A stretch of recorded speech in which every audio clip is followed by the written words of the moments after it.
दोस्तों नमस्कार, राम राम और जय श्री राम। मैं हूँ अश्विनी मगोत्रा और आप देख रहे हैं अपना पसंदीदा चैनल जम्मू तर्कश। दोस्तों, जब से भारत आज़ाद हुआ तब से लेकर आज तक यानी कि 1947 से लेकर 2024 तक तकरीबन 15 प्रधानमंत्री हुए। और मैं ये वीडियो बना रहा था कि सर्वश्रेष्ठ प्रधानमंत्री किसे कहा जा सकता है। इसी क्रम में अब तीसरे भाग में अब नाम आता है श्री पीवी नरसिम्हा राव जी का। और इनका कार्यकाल 21 जून 1991 से लेकर 16 मई 1996 तक का था। पीवी नरसिम्हा राव जी का सबसे बड़ा योगदान भारत की अर्थव्यवस्था को उदारीकरण, निजीकरण और वैश्वीकरण की ओर ले जाना था। और हाँ, इसमें इनका साथ दिया डॉक्टर मनमोहन सिंह ने। और इन दोनों ने मिलकर भारत को आर्थिक संकट से भी बाहर निकाला। श्री राव ने तो लाइसेंस राज को तो खत्म ही कर दिया। उद्यमशीलता को बढ़ावा दिया। इन्होंने भारत की सुरक्षा नीतियों को मजबूती भी दी। पोखरण 2 पोखरण 2 परमाणु परीक्षण की योजना इन्हीं के शासनकाल में तैयार की गई थी, लेकिन जो बाद में 1998 में जाकर लागू हुई थी। इनकी ये कुछ उपलब्धियां थी। उपलब्धियां तो और भी हैं, लेकिन सारी गिना नहीं सकता। मुख्य मैंने बता दी। अब आलोचनाओं की बात करें तो बाबरी मस्जिद, सबसे बड़ी आलोचना बाबरी मस्जिद इन्हीं के शासनकाल में गिराई गई थी। हवाला कांड, झारखंड मुक्ति मोर्चा रिश्वत कांड भी इन्हीं के कार्यकाल में हुआ। हालांकि बाद में इन्हें इन आरोपों से तो मुक्त कर दिया गया था और इनके आर्थिक सुधारों का लाभ खासकर शहरी और उच्च वर्ग के लोगों को मिला। और ग्रामीण और किसान वर्ग इनकी इन योजनाओं से इन पर कोई प्रभाव नहीं। दोस्तों, अब इसी कड़ी में अगला नाम आता है श्री अटल बिहारी वाजपेयी जी का। इनका कार्यकाल 16 मई 1996 से 1 जून 1996 तक ही रहा, यानी कि कुछ ही दिन का, केवल 15 दिन का कार्यकाल था। लेकिन फिर नाम आ गया श्री HD देवेगौड़ा का। और इनका कार्यकाल 1 जून 1996 से लेकर 21 अप्रैल 1997 तक रहा। इन्हें HD देवेगौड़ा को तो किसानों के नेता के रूप में जाना जाता है। इन्होंने 13 अलग अलग विचारधाराओं वाले गठबंधन का अलग अलग विचारधाराओं वाली पार्टियों का गठबंधन बनाकर उनका नेतृत्व किया। और यही नेतृत्व इनकी सबसे बड़ी उपलब्धि भी है। इन्होंने ग्रामीण विकास और जल प्रबंधन और सिंचाई परियोजनाओं के सुधार की दिशा में काम किया। 10 महीने के कार्यकाल में नीतियों को लागू करने का पर्याप्त समय तो नहीं था। और जब कांग्रेस ने इनसे समर्थन वापस लिया तो उस वजह से इनकी सरकार गिर गई। इनके पास विशेषकर विदेश नीतियों का कोई खास अनुभव भी नहीं था, क्योंकि HD देवेगौड़ा सेंटर की मजबूत राजनीति के खिलाड़ी नहीं थे। दोस्तों, इसी क्रम में अब बारी आती है श्री आई के गुजराल जी की, यानी कि इंद्र कुमार गुजराल जी। इनका कार्यकाल 21 अप्रैल 1997 से लेकर 19 मार्च 1998 तक का था। इनके कार्यकाल में भारत को पड़ोसी देशों के साथ विदेश नीति में बड़ी कामयाबी मिली और इन्होंने नई विदेश नीति भी बनाई। गुजरात सिद्धांत के तहत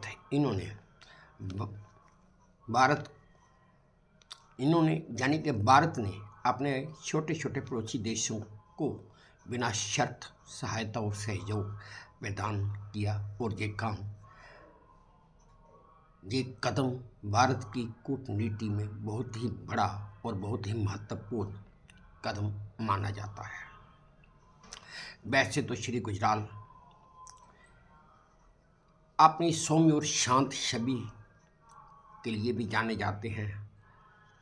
हालांकि उनके कार्यकाल में कश्मीर और पंजाब में आतंकवाद पर किसी भी तरह की कोई खास कठोर कार्रवाई नहीं हो पाई।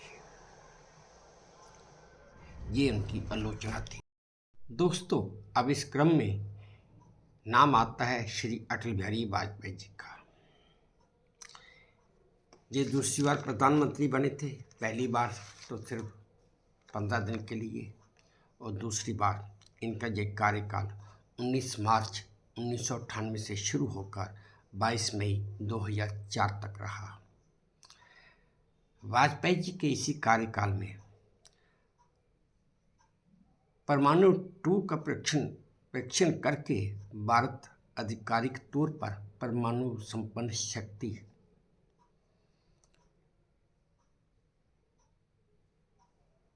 देश बन गया।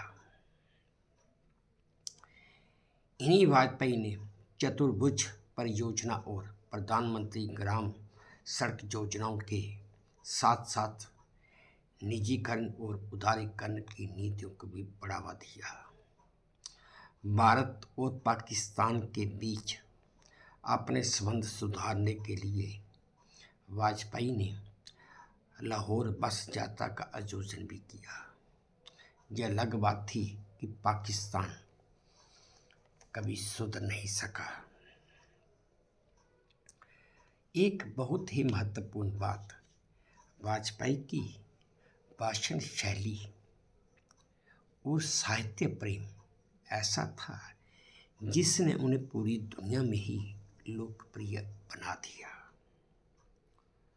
ये थी वाजपेयी की कुछ एक दो मुख्य उपलब्धियां। हाँ, और अगर आलोचना की बात करूं तो 2002 में गुजरात दंगों की वजह से उनके नेतृत्व पर सवाल जरूर उठे थे। और फिर अब दोस्तों नाम आता है डॉक्टर मनमोहन सिंह जी का और इनका कार्यकाल 22 मई 2004 से शुरू होकर 26 मई 2014 तक रहा, यानी कि वो 10 साल भारत के प्रधानमंत्री रहे। डॉक्टर मनमोहन सिंह का पहला कार्यकाल तो अच्छा था, क्योंकि 1991 में आर्थिक सुधारों के लिए प्रसिद्ध डॉक्टर सिंह ने अर्थव्यवस्था को स्थिर रखा। इन्हीं के कार्यकाल में भारत ने उच्च आर्थिक विकास दर भी देखी थी। इन्हीं डॉक्टर मनमोहन सिंह ने मनरेगा, शिक्षा का अधिकार और राष्ट्रीय खाद्य सुरक्षा पर नियम लाए। G20 में भारत की उपस्थिति को मजबूत किया और भारत ने अमेरिका के साथ परमाणु समझौता भी किया। इनका पहला कार्यकाल तो ठीक रहा, लेकिन दूसरे कार्यकाल में इनकी सिर्फ आलोचना ही हुई। जिसमें पहला निर्णय लेने की कमी कि ये कोई भी निर्णय ले नहीं पाते थे। फिर स्पेक्ट्रम घोटाला, कोयला घोटाला, जिसके वजह से इन पर सवाल उठे। दोस्तों, इन्हीं डॉक्टर मनमोहन सिंह के कार्यकाल में जब 2008 में 26/11 का मुंबई में अटैक हुआ, टेररिस्ट अटैक हुआ, तो उस समय भारत कुछ भी नहीं कर पाया था, क्योंकि केंद्र में कांग्रेस यूपीए की सरकार थी।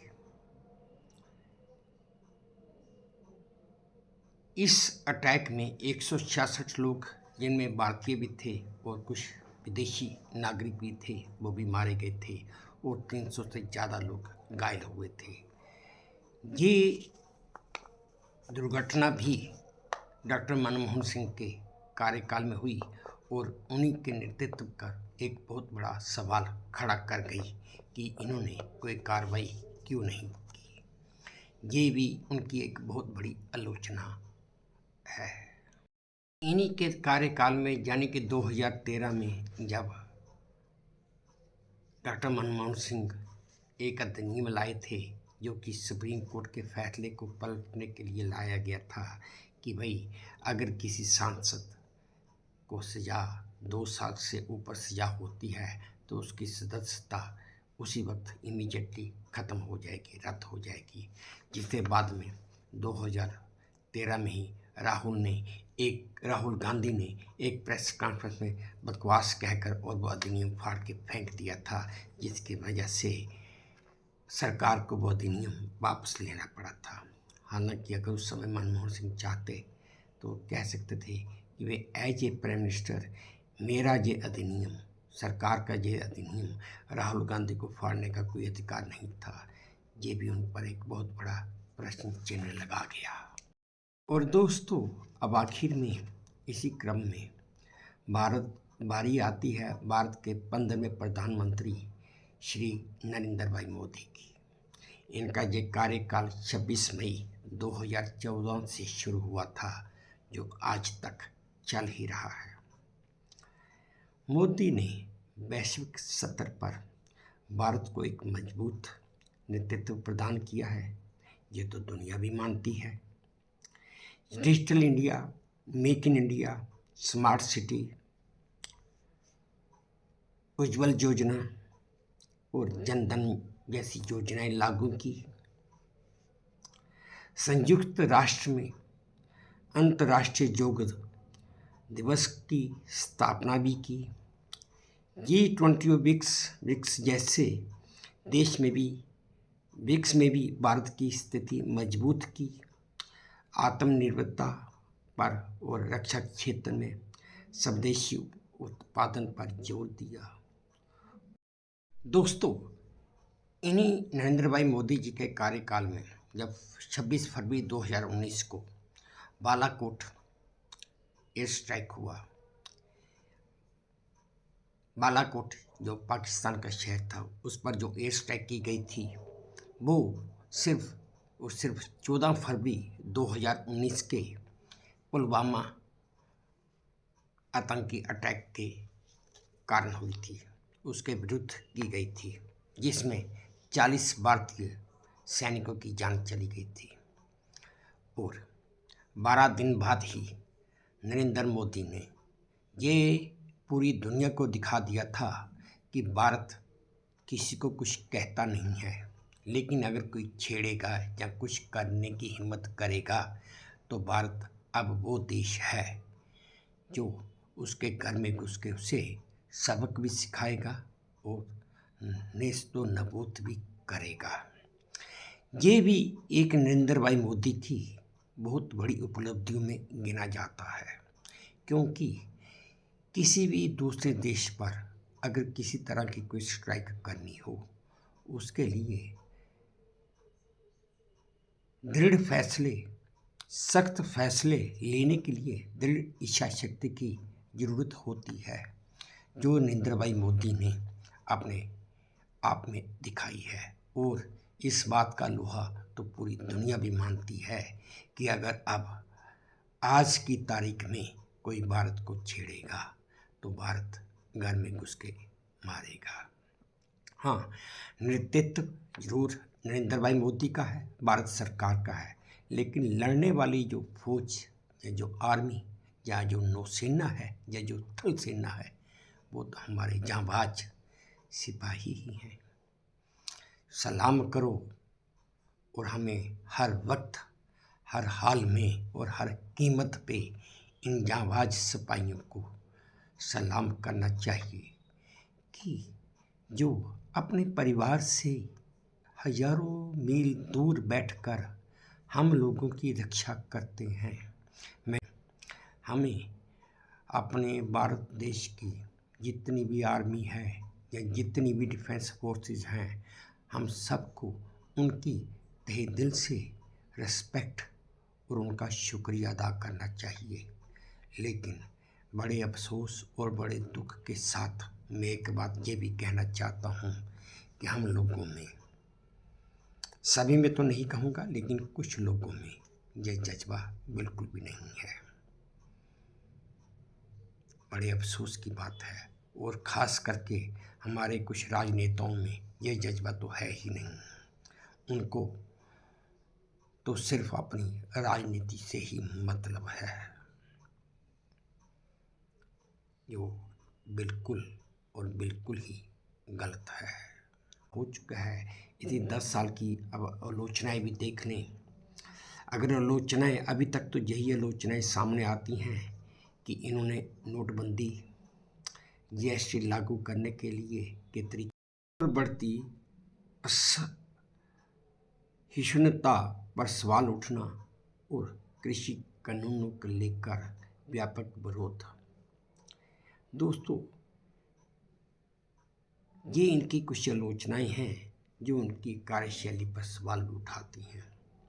अब दोस्तों, मैंने अपनी तरफ से तकरीबन आपको सब कुछ बता ही दिया है, और फिर भी अब कुछ कहना चाहता हूँ कि अगर भारत की नींव रखने वाले और विज्ञान तकनीक की शिक्षा को बढ़ावा देने वाले नेता को देखें तो पंडित नेहरू का नाम आता है, और अगर सख्त नेतृत्व बांग्लादेश युद्ध और हरित क्रांति को लेकर चलें तो श्रीमती इंदिरा गांधी का नाम आता है, और अगर कुशल राजनीति, कुशल कूटनीति और बुनियादी ढांचे में सुधार के लिए देखें तो अटल बिहारी वाजपेयी का नाम आता है, और आर्थिक समाज कल्याण योजनाओं के लिए डॉक्टर मनमोहन सिंह का नाम आता है, और डिजिटल युग और वैश्विक कूटनीति में भारत को मजबूत करने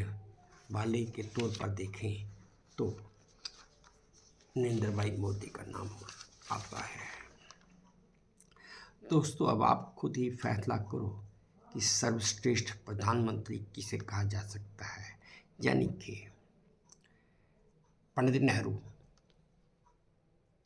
अटल बिहारी वाजपेयी, इंदिरा गांधी, डॉक्टर मनमोहन सिंह और नरेंद्र मोदी।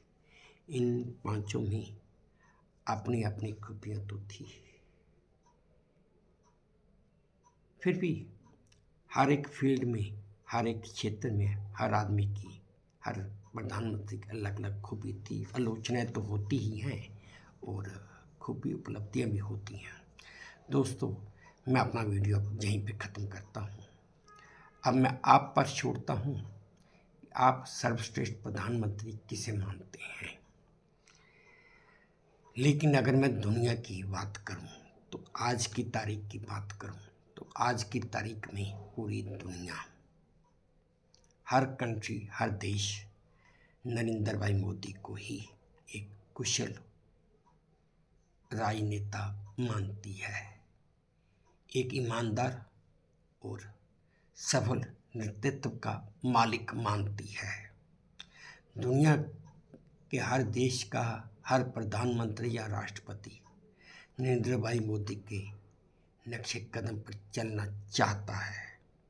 ये मैं आपको आज की बात बता रहा हूँ, ये मेरा विचार है, या जो मैं देख रहा हूँ, या जो सुनता हूँ, या जो पढ़ता हूँ उसके मुताबिक। बाकी मैं कुछ कह नहीं सकता, हर आदमी की अलग सोच है, अलग विचार है। आखिर में दोस्तों, अगर आपको मेरा ये वीडियो पसंद आया हो या अच्छा लगा हो तो प्लीज़ मेरे इस वीडियो को शेयर कीजिए, लाइक कीजिए और सब्सक्राइब भी कीजिए, और अपने कमेंट मेरे कमेंट बॉक्स में भी डालकर मुझे मेरी कमजोरियां बताइए। धन्यवाद।